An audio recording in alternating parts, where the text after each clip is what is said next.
কেমন আছো সবাই? আশা করছি তোমরা সবাই খুব ভালো আছো। আমিও খুব ভালো আছি। চলে এসেছি একটা নতুন ব্লগ নিয়ে তোমাদের সাথে। আমি বাড়িতে কী সারাদিন কাজ করি সেটা আজ তোমাদের দেখাবো, তোমাদের সঙ্গে শেয়ার করবো। চলো দেখতে থাকো ভিডিওটা শেষ পর্যন্ত। গরুকে খাবার দিতে গেটের বাইরেই বাঁধা আছে গরুটা, তা খেতে দিয়ে আসি। এটা এই দিক দিয়ে ভেতরে আসার রাস্তায়, একদম রাস্তার ধারেই বাড়ি। ছাগলটা বাড়ির মধ্যে আসার জন্য এক পাল ছাগল শুধু বাড়ির মধ্যে বাসন মাজতে যাচ্ছি। এবার বাসন টাসন মেজে নিয়ে সকালে বাসি কাজ করেছি অনেক, মানে উঠোন ঝাড় দেওয়া, উঠোন মোকানো, ঘর দূর ঝাড় দেওয়া, সেগুলো দেখাতে পারিনি, স্কিপ করে গেছি। আচ্ছা এখান দিয়ে মাঝে দেখো আমাদের গাছের ফুলগুলো কেমন বড় বড় গাঁদা ফুল হয়েছে, ভীষণ সুন্দর দেখতে।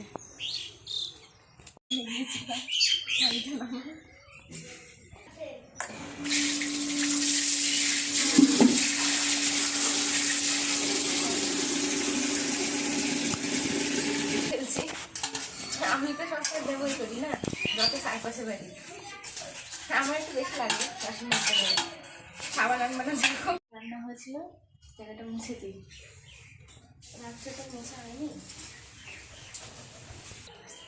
এখন আমি গোয়াল খাচ্ছি, আর পরিষ্কার করতে হবে গোয়ালটা। যেখানে গরু থাকে ওইখানে গরুর বাছুর থাকে, তো দেখতে থাকবো। জল খাবারে লুচি খেয়ে নিচ্ছি, লুচি আর তরকারি হয়েছে।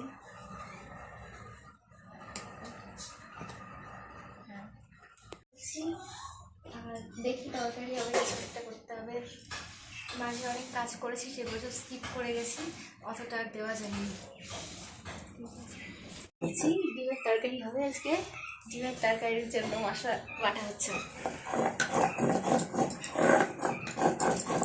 এখন। আর মনে হয় ডিমের তরকারিটাই ঝাল বেশি হয়ে যাবে, লাল হয়ে গেছে অতিরিক্ত, ঝালই হবে।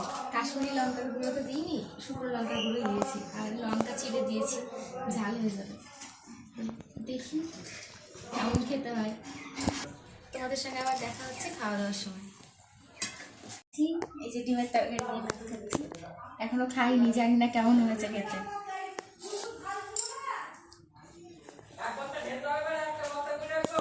ভিডিওটা আমি এখানেই শেষ করছি, আর সবাই সাবস্ক্রাইব করবে, লাইক করবে, কমেন্ট করবে, আর কি আছে। আর এখন চুলে তেল দিচ্ছি, শ্যাম্পু করা ছিল তো, তাই অসুবিধা হচ্ছে, থাকতে পারছি না, তাই জন্য তেল দিচ্ছি রাত্রেবেলায়। ঠিক আছে, দেখা হবে নেক্সট ভিডিওতে।